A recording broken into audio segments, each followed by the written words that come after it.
Listen up, plant munchers, aka vegans. You guys are going to need 1.8 times more iron than your meat-eating counterparts, along with a hell of a load of other differences in your RDIs, so let's get down to it. And even if you've heard of one or two, odds are you've not heard of all of them. So it's time to get drilled on how you're screwing up vegan nutrition, because unfortunately half the information on the diet is totally misleading at worst and less than helpful at best. And because vegan nutrition seems to be mostly covered by people who are either biased or intellectually challenged to the point where saying they have a room temperature IQ would be considered a compliment, I figured it'd be worth a few minutes to cover the basics. Now there's no need to panic, I'm not going to tell you it's crazy hard, just that there's a few more essential nutrients that similarly to iron you're going to need to pay attention to. And that brings us nicely on to the first one, omega-3s. Iron isn't the only one that comes in different types, so do the omegas. And the conversion rate from plant omegas to usable omegas is crazy low. You've probably heard about the importance of omega-3 fatty acids in heart health, brain function, and inflammation. Ah, viewer, but I get my healthy fats from walnuts, avocados, and chia seeds, I hear you cry. Yeah, they're pretty much useless. Surely it can't be that bad, I assume at least one of you is currently saying to your screen. Oh no, dear viewer, it's worse. Vegans can get ALA, alpha-linolenic acid, from foods like chia seeds, flax seeds, walnuts, and so on. But ALA has to be converted by the body into EPA and DHA, the forms your brain, joints, and heart actually use. And here's where we reach the problem. Studies show only about 5% of ALA gets converted into EPA and less than 0.5 into DHA. That means to get enough usable omegas from ALA alone, you'd have to eat an insane amount of walnuts, somewhere around 500 grams or 3,300 calories worth. I assume you guys are starting to see the problem. And while there are technically better options, they're still not great. We're talking about 450 calories worth of flax seeds, about 500 chia seeds, and 1,000 calories when it comes to hemp seeds. None of these are particularly great, especially if you have a sedentary job, because using a quarter of your daily calories shoveling down flax seeds isn't exactly something any of us are going to enjoy, and is likely to end up leaving other holes in your diet as a result. The solution? Algae supplements, as it's pretty much the only straight source of DHA and EPA that vegans need.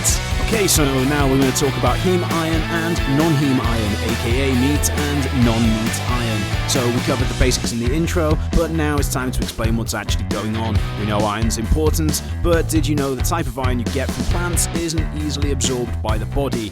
Everyone else gets their iron from meat in the form of heme iron, and as I mentioned before, you need 1.8 times more than a meat eater to cover up for the absorption rate issue. Now that's not too much of a problem if you like spinach and broccoli, but do remember that the RDI is different for you.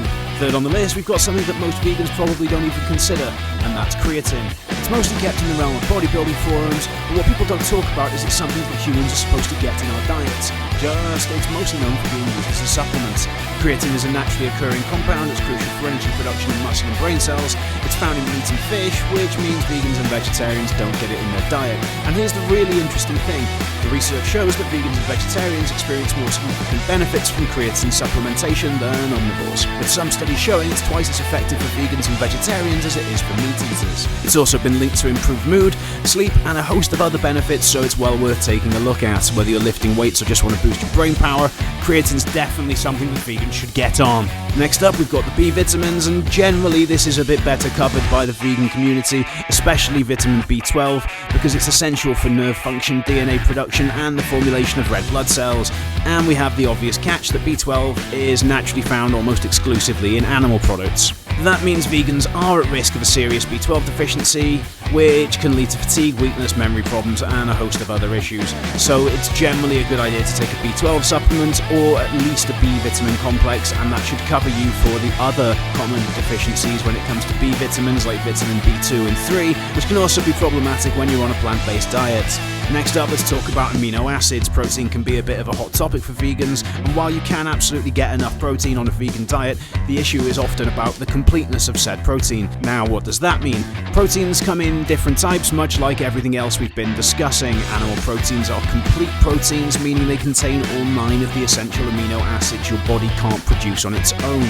Most plant proteins, on the other hand, are incomplete. That means they're missing 1 or more of the essential amino acids. There are a couple of exceptions in quinoa and soy.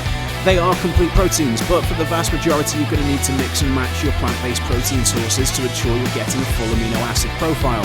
For example, rice and beans together form a complete protein. The key is diversity. Make sure your diet includes a wide range of plant-based protein sources to cover all of your amino acid needs.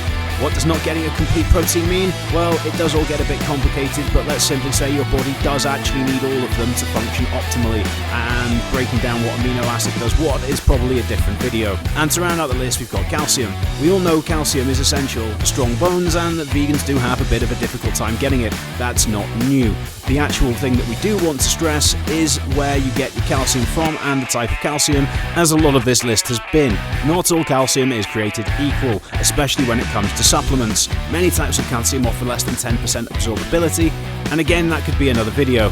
But to cover the most common forms, look for calcium citrates and make sure to judge the amount of calcium you're getting from the calcium content, not the compound content in the supplement. And avoid calcium carbonate. That's an entirely different thing and really isn't going to do much for actually getting you to your calcium RDI. So there you have it, some essential things that vegans that have been doing the diet for years don't even know about, and that most people forget to tell them. Iron, omega-3s, creatine, B vitamins, amino acid, and calcium are all critical for maintaining optimal health when you're on a plant-based diet. And a well-planned vegan diet can provide a lot of this, but the reality is that supplements are going to play a part if you do want optimal health for the long term.